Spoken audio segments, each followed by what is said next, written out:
Can I call you Rose? 'Cause you're sweet like a flower in bloom.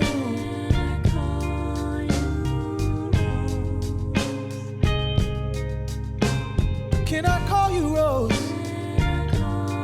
'Cause you're Good day everyone. This is another 250 yung kay Sir Ken. Then maraming salamat po ulit sir. Gusto ko lang po muna mag-thank you po ulit sa mga nagpapa-order sa amin sa Pastil sa The Pits na page. Ang totoo po niyan is dalawa po talaga kaming may-ari ng pastil. Yung minsan yung nagre-reply dun sa page na yun is yung tito ko po. Ito po.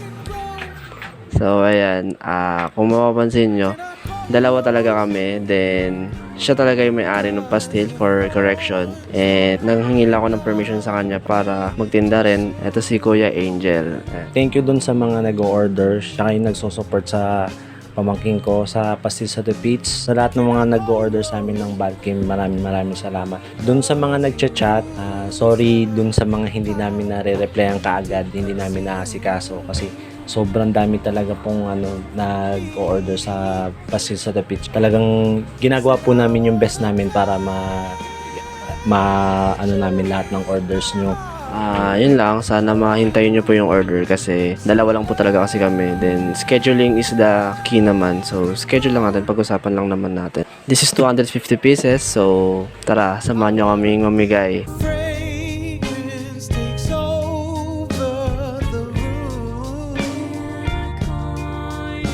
Darling, said I wanna plant you in my heart. Oh, so love can grow. Can I call you Rose? 'Cause your thorns won't let love in too soon.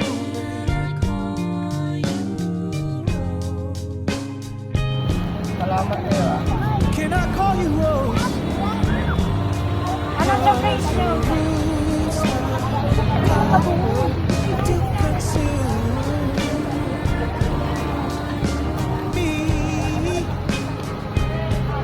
Said I wanna play.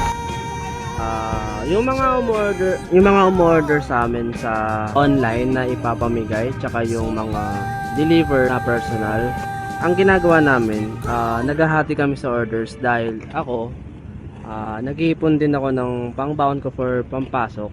Then si Kuya Angel is bayarin sa bahay like kuryente, internet, yon. Maraming salamat ulit sa inyo guys. I really appreciate it from the bottom of my heart.